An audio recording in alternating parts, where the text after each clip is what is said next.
अस्सलामु अलैकुम वरहमतुल्लाहि वबरकातुहू। आप देख रहे हैं आर्टिकल वाइज। औरिया मकबूल जान साहब का आर्टिकल है पुराने नामों के बोसीदा इश्तिहार। अगर अभी तक आपने हमारे चैनल को सब्सक्राइब नहीं किया तो इसे फ़ौरन सब्सक्राइब कर लीजिए।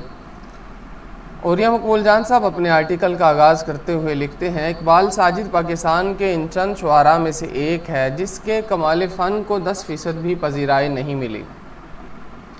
पाक टी हाउस के इर्द गिर्द मंडलाकर अपनी शाम के लवाजमात के लिए अहबाब से चंदा इकट्ठा करके ज़िंदगी की घड़ियाँ गिनने वाला ये शायर बला की शायरी कर गया। जदीद शायरी में अगर किसी ने गज़ल को नए मज़ामीन, मुख्तलिफ़ असलूब और बदलते वक़्त के इश्तिहारों से सजाया है तो वो इकबाल साजिद है। इसलिए वो अपने अहद के किसी शायर को नहीं मानता था।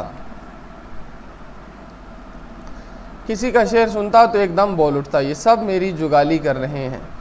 पाकिस्तान ऐसे बेशुमार हुनरमंदों का एक खामोश कब्रिस्तान है जिनको मीडिया की सरपरस्ती न मिली और वो आसमान सुखन पर तुलू होने से कबल ही गुरूब हो गए।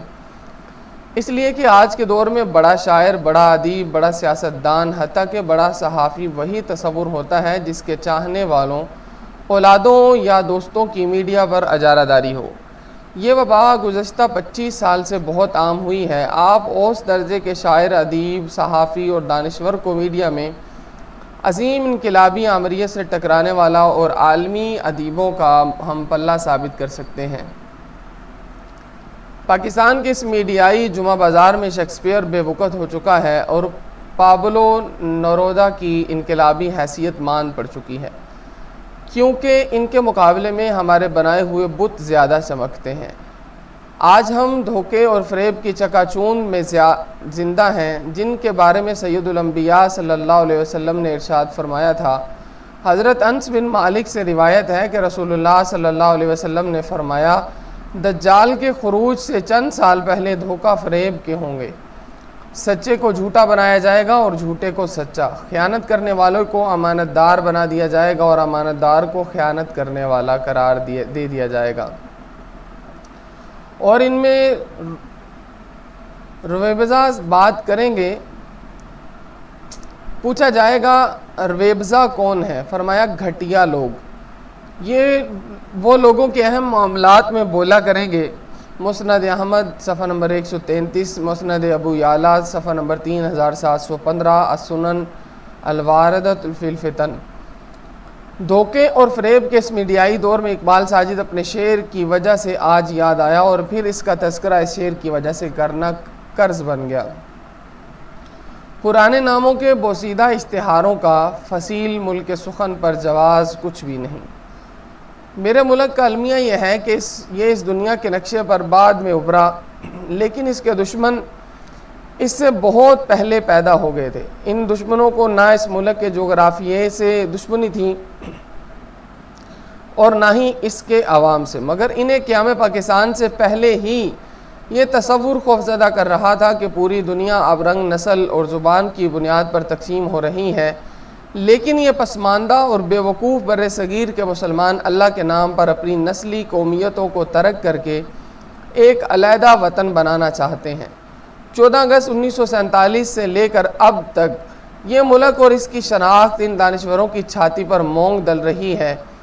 इसीलिए जो भी इस मुल्क के असास का दुश्मन है, इसके नज़दीक अगर वो अदीब और शायर हो तो अजीम है, सियासतदान हो तो इनके नज़दीक असूल परस्त और सच्चा है, और अगर शिद्दत पसंद और दहशत गर्द हो तो आज़ादी हुर्रियत का अलम्बरदार है। मेरे मुल्क के इन दानिश्वरों ने सीने की आग ठंडी करने के लिए हमेशा इन सियासतदानों के किरदार को अजीम बनाया और इन मुल्क दुश्मन अलहदगी पसंद लोगों को हुर्रियत पसंद साबित किया, जो पाकिस्तान की बुनियादी असास के मुनकर थे। अगर तुला साजिश केस के मुजीबुर रहमान से लेकर बलूचिस्तान लिबरेशन आर्मी के हरबियार मरी तक सब इनके पसंदीदा किरदार हैं। इन्हें वियतनाम में दाखिल होने वाला अमेरिका जालिम लगता है और अफ़गानिस्तान में फ़ौजें उतारने वाला सोवियत यूनियन मोहसिन। किस कदर ताज्जुब की बात है कि अफ़गानिस्तान में जो हुकूमत पाकिस्तान दुश्मन और भारत नवाज हो,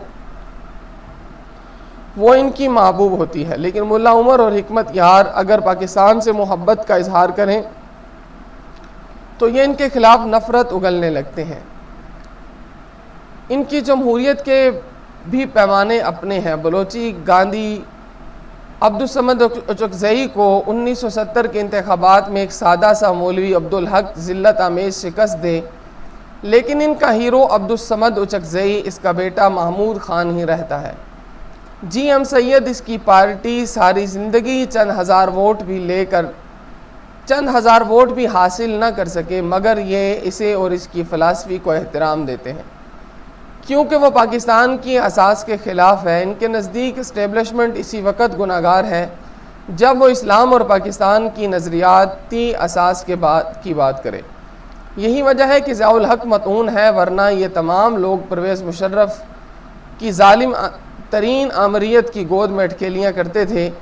खैर बख्श मरी ISI की KC-130 तैयारे में नाकाम नामुराद वापस वतन लौटे तो फिर भी हीरो और ख़ान अब्दुल वली ख़ान के बारे में इसका अपना साथी जुमा ख़ान सूफ़ी अपनी किताब में लिखे कि वो भारत के सफ़ीर से मिलता था और भारत के एमा पर इसकी पार्टी पाकिस्तान में धमाके करती थी, तो वो फिर भी जमहूरियत पसंद और अजीम सियासी कायद।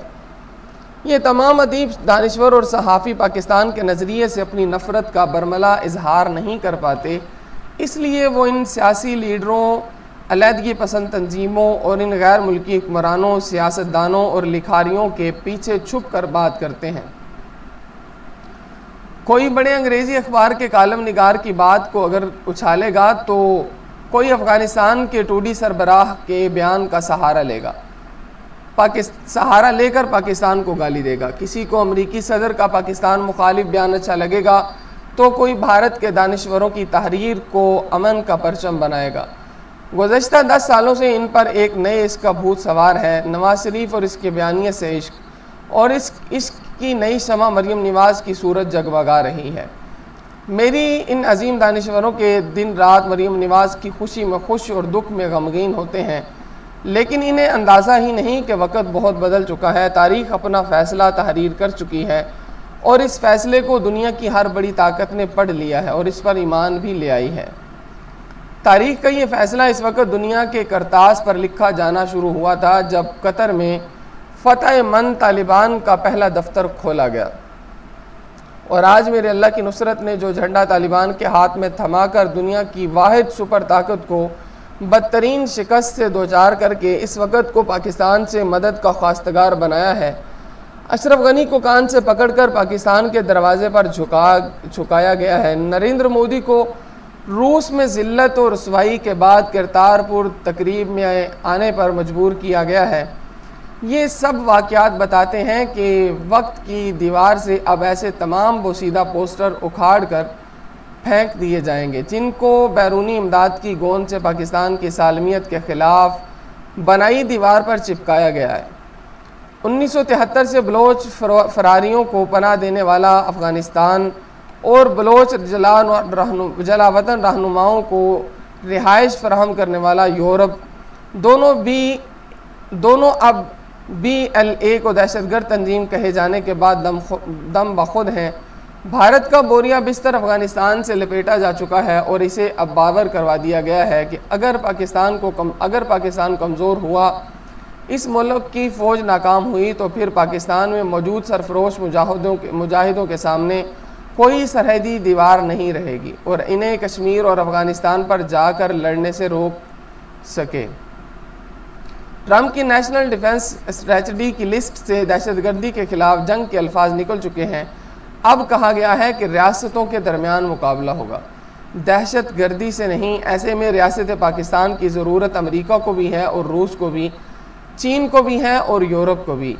इस रियासत की दीवार से अब हर वो बोसीदा पोस्टर उतार कर गटर में फेंक दिया जाएगा जिसका बयानिया इसकी तखरीब है। वक़्त का इंतज़ार करो, 2020 का पहला सूरज जिस पाकिस्तान पर तुलू होगा, इसके चेहरे पर इन बोसीदा क़यादतों का कोई दाग ना होगा। ये था आर्टिकल मोहतरम मरियम मकबूल जान साहब का पुराने नामों के बोसीदा इश्तिहार। अगर अभी तक आपने हमारे चैनल को सब्सक्राइब नहीं किया तो इसे फ़ौरन कर लीजिए और बेल आइकॉन के बटन को भी प्रेस कर दीजिए।